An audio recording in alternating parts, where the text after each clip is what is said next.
ಈ ಊರು ನೋಡೋಕ್ಕೆ ಸಾಮಾನ್ಯ, ಆದರೆ ಇಲ್ಲಿ ಮೌನ ಮಾತಾಡುತ್ತೆ. ಪ್ರತಿ ರಾತ್ರಿ 12 ಗಂಟೆಗೆ ಒಂದು ಶಬ್ದ ಕೇಳಿಸುತ್ತೆ.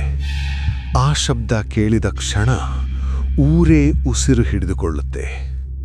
ಇಲ್ಲಿ ಯಾರೂ ಪ್ರಶ್ನೆ ಕೇಳಲ್ಲ, ಯಾಕೆಂದ್ರೆ ಪ್ರಶ್ನೆ ಕೇಳಿದವರು ಮತ್ತೆ ಕಾಣಿಸ್ಕೊಂಡಿಲ್ಲ. 10 ವರ್ಷಗಳ ನಂತರ ನಾನು ಮತ್ತೆ ನನ್ನ ಊರಿಗೆ ಬಂದಿದ್ದೇನೆ. ತಂದೆಯ ಅಂತ್ಯಕ್ರಿಯೆಯ ದಿನ ಈ ಊರಿನ ಮೌನ ನನಗೆ ಭಯ ಹುಟ್ಟಿಸಿತ್ತು. Tick tick. ರಾತ್ರಿ 12.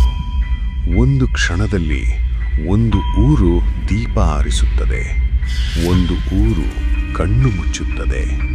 ಇದು ಏನು? ಯಾರು ಹೊರಗೆ ಬರಲ್ಲ, ಯಾರು ಮಾತಾಡಲ್ಲ.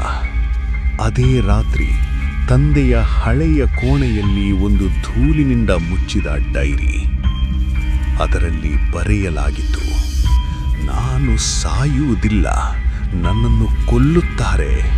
ಈ ಡೈರಿ ಒಬ್ಬ ತಂದೆಯ ಆತ್ಮಕಥೆ ಅಲ್ಲ, ಇದು ಒಂದು ಊರಿನ ಅಪರಾಧದ ದಾಖಲೆ. ಕಳೆದ 30 ವರ್ಷಗಳಲ್ಲಿ ಈ ಊರಿನಲ್ಲಿ 3 ಜನರು ಕಾಣೆಯಾಗಿದ್ದಾರೆ. ಒಂದೇ ದಿನ, ಒಂದೇ ಸಮಯ, ಒಂದೇ ಮೌನ. ಆದಿಯ ಕೈ ಕಂಪಿಸುತ್ತಿದೆ, ಯಾಕೆಂದ್ರೆ ಆ ಲಿಸ್ಟ್ನ ಕೊನೆಯ ಹೆಸರು ನನ್ನ ತಂದೆ. ಡೈರಿಯ ಕೊನೆಯ ಪುಟ ನಾನು ಮುಂದಿನವನು. ನನ್ನ ಮಗ ಈ ಡೈರಿ ಓದಿದರೆ ಅವನು ಕೂಡ ಅಪಾಯದಲ್ಲಿದ್ದಾನೆ. ಸತ್ಯ ಒಬ್ಬನಿಗೆ ಗೊತ್ತಿದ್ದರೆ ಶಾಪ, ಎಲ್ಲರಿಗೂ ಗೊತ್ತಿದ್ದರೆ ಕ್ರಾಂತಿ. ಅದೇ ಈ ಊರು ಹಾಗೇ ಇದೆ. ಅತಿ ಯೋಚನೆ ಬೇಡ. ಇಲ್ಲ ರಘು, ನನ್ನ ತಂದೆ ಸತ್ತಿಲ್ಲ, ಅವರನ್ನು ಮೌನ ಕೊಂದಿದೆ. ಅರ್ಧರಾತ್ರಿ, ಹಳೆಯ ದೇವಸ್ಥಾನ, ನೆಲದ ಕೆಳಗೆ ಗುಹೆ. ಇದು ಏನು? ಒಂದು ಹಳೆಯ ವಿಡಿಯೋ ಪ್ಲೇ ಆಗುತ್ತದೆ. ನನ್ನ ಮಗನನ್ನು ಬಿಟ್ಟು ನಾನು ಹೋಗ್ಬೇಕಾ? ನಂಬಿಕೆ ಚಾಕುವಿನಂತೆ ಹಿಡಿದವನನ್ನೇ ಕತ್ತರಿಸುತ್ತದೆ. ಸಾರಿ ಆದಿ, ನಿನ್ನ ತಂದೆ ಹೋಗಬೇಕಿತ್ತು, ಈ ಊರು ಉಳಿಯಬೇಕು. ನೀನು ನಿನ್ನ ಸ್ನೇಹಿತ ಅಲ್ಲ, ನೀನು ಅಪರಾಧಿ. ಆದಿಯನ್ನು ಬಂಧಿಸಲಾಗುತ್ತದೆ. ಅದೇ ಗುಹೆಯಲ್ಲೇ ಬಲಿಯ ವೇದಿಕೆ. ಮೌನ ಉಳಿದ್ರೆ ಊರುಳಿಯುತ್ತೆ. ಕೆಲವೊಮ್ಮೆ ತಾಯಿಯ ಮೌನವು ಒಂದು ಅಪರಾಧ. ನಿನ್ನ ತಂದೆ ಬಲಿಯಾದನು ನಿನ್ನ ಉಳಿಸಲು. ಅಮ್ಮ, ಮೌನಕ್ಕೂ ಪಾಪ ಇದೆಯಾ? Police siren. ಆದರೆ ದೇವಯ್ಯ ಪರಾರಿಯಾಗುತ್ತಾನೆ.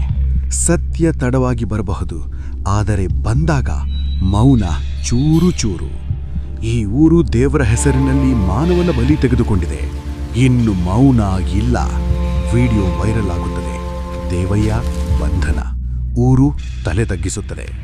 ಮೌನ ಸತ್ಯವನ್ನು ಮುಚ್ಚಬಹುದು, ಆದರೆ ಸತ್ಯ ಮೌನವನ್ನು ಒಡೆದು ಬರುತ್ತದೆ. No, this can't be real.